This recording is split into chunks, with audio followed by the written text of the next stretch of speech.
Elon মাস্ককে ৯০ কর্মদিবসের মধ্যে বাংলাদেশে starling চালুর আহ্বান প্রধান উপদেষ্টার।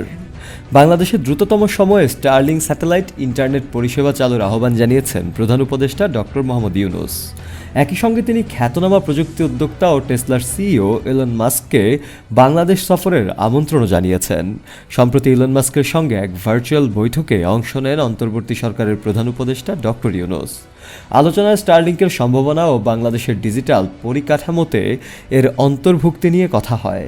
এর ধারাবাহিকতায় গত ১৯ ফেব্রুয়ারি মাস্ককে একটি আনুষ্ঠানিক চিঠি পাঠান তিনি, যেখানে আগামী ৯০ কর্মদিবসের মধ্যে বাংলাদেশে স্টারলিং চালুর আহ্বান জানানো হয়েছে।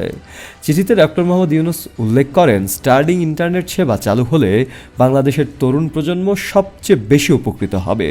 বিশেষ করে উদীয়মান উদ্যোক্তারা, গ্রামীণ ও দুর্বল নারীরা এবং প্রত্যন্ত অঞ্চলের সুবিধাবঞ্চিত জনগোষ্ঠীর জন্য যুগান্তকারী পরিবর্তন আনতে পারে এটি।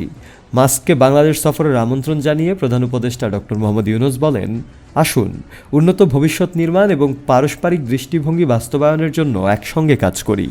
চিঠিতে আরও উল্লেখ করা হয়, স্টারলিংকের সংযোগ বাংলাদেশের ডিজিটাল অবকাঠামোর সঙ্গে একীভূত হলে তা প্রযুক্তি ও অর্থনৈতিক ক্ষেত্রে গুরুত্বপূর্ণ ইতিবাচক প্রভাব ফেলবে। বিশেষ করে তরুণ উদ্যোক্তাদের জন্য এটি এক নতুন সম্ভাবনার দ্বার উন্মোচন করবে।